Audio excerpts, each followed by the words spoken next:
Uh, let's see. It's a win.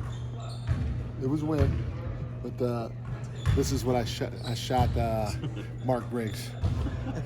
Had to get some work done. Gotcha. So had my laptop out right here. I don't know if it worked. Oh, but anyway, I had my laptop out. Watch the game here. It was a good win. A little scary, because down the stretch there, I thought New Mexico had a chance to score a couple of times, but so we kept the fans in their seats. We're going to screenshot that and see what's on the laptop. Oh, dang, that wasn't smart. You guys are smart. Somebody will. Let me see. Oh, sure. I can't see it. How, They're bad. just how's the health of the team kind of heading into Wednesday? It's pretty good. Dorte's still a little banged up. He did everything but contact today. Trey's still banged up. He didn't do anything on the floor today. But other than that, it's pretty good. Yeah. Where just do you feel the spirit, the readiness of this team is? I think the spirit's there. I really do. I feel like the guys are ready to get the regular season going. They've had enough of preseason, enough of me on their behind for every little thing, which I still will be. But I think they're ready to play games that count. Do you feel like that physicality you've been preaching was embraced in preseason? It's getting better. The exciting part about it is it's getting better. It's way better at this point this year than what it was last year. Hopefully it will translate to wins. But I'm excited about where we are, knowing where we could still go with it. You talk about the two guys that weren't full go at practice. How much does that change your opening night ideas and your rotations for everyone? Obviously Trey was a part of our rotation last year, and he's going to have a good chance of being part of it this year. So if he's not playing, we got to make some adjustments. And the reality of it is, Chris has done a heck of a job as the preseason or training camp has gone along. He's gotten better every time he stepped out on the floor, and because of that, he'll probably get a shot. Whether it's starting or coming off the bench, I don't know, but he'd get a shot. But obviously, with him being hurt, especially if he doesn't have any contact before that first game, then he won't play. Have you seen Sasha making slow progress as well? Yeah, I think all of our guys have made progress. Some guys haven't made progress as quickly as others, but I think as a group we're trending in the right direction. Has it surprised you a little bit at all about that he's, I don't know, maybe just hadn't had that quite breakout game that maybe everyone's kind of hoping for, at least from a fan standpoint? They're pretty amped up for what he can do. Yeah, and you respect that and you love that from the fans, but I've been through this before.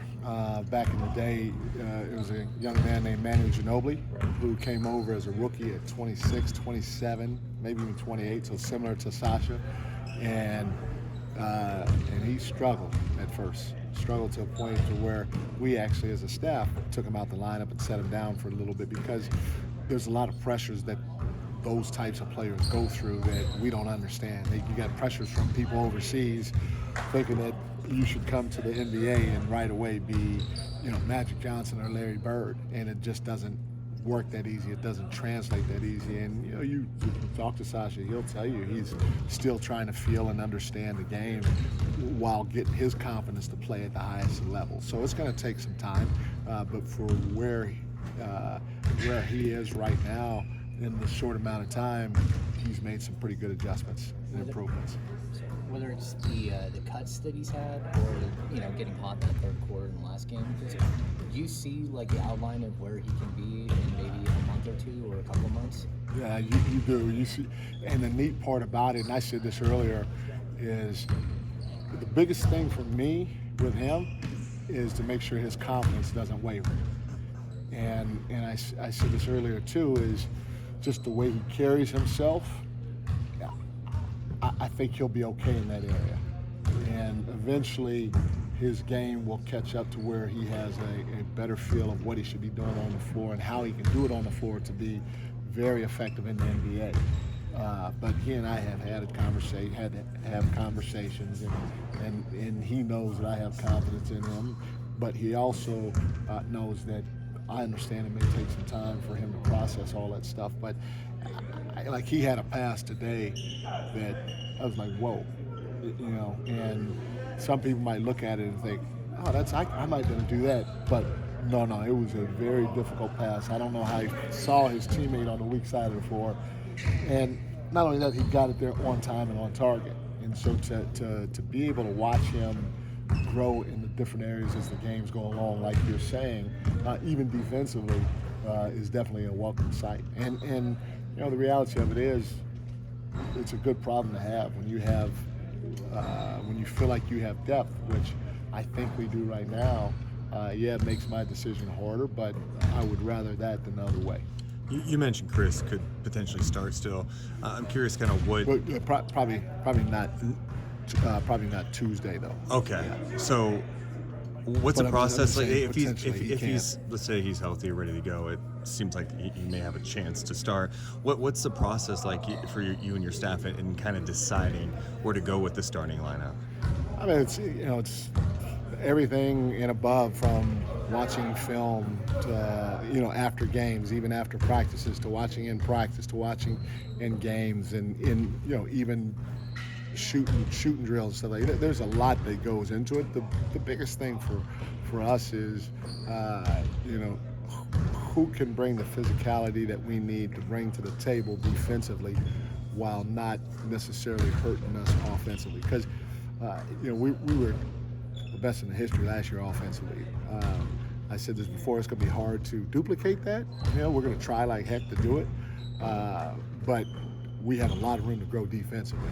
And so we want to make a huge jump on that end of the floor, even if we make take slightly a step or two backwards offensively, because having the the best offense in the game, even if we drop to third, but we're able to somehow, some way find our way in the top 15 or close to the top 10 defensively, I like that direction. I like us heading that way. And so that's what we're looking for from all of our guys. And it's my decision at the end of the day to utilize everything that we're able to, from practices to the games to shoot around to shooting drills to watching everything back on film to make that decision of what fits best. What is the messaging to some of these guys that might be changing their roles out of the rotation? I mean, how do you keep spirits up? I understand everyone understands the business, it's basketball and everything, but it is going to change some things. Yeah, well, one of the things we're very high on is embracing your role.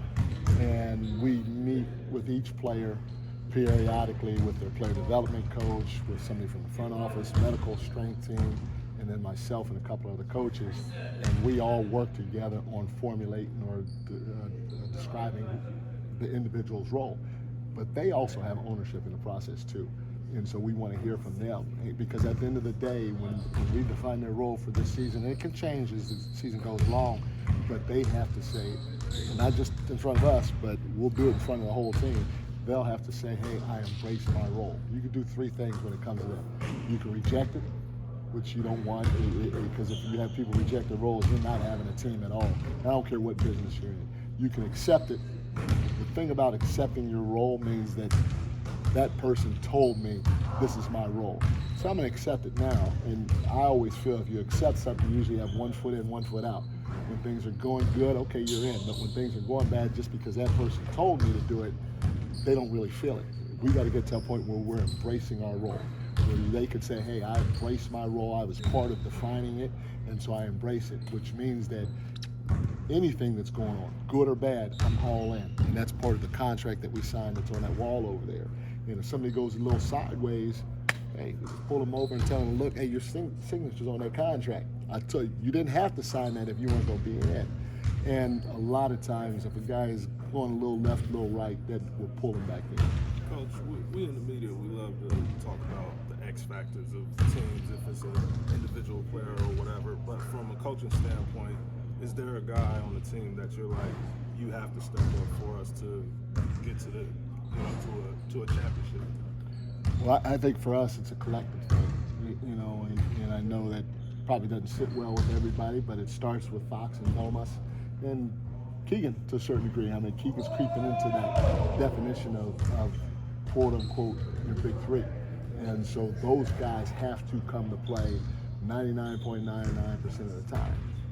But that doesn't mean everybody else could take a day off or not bring it, because we need to collectively bring it as a group. Because for us, there might be other teams that, you look at Phoenix, you got KD, you got Bradley Beal, you got Book.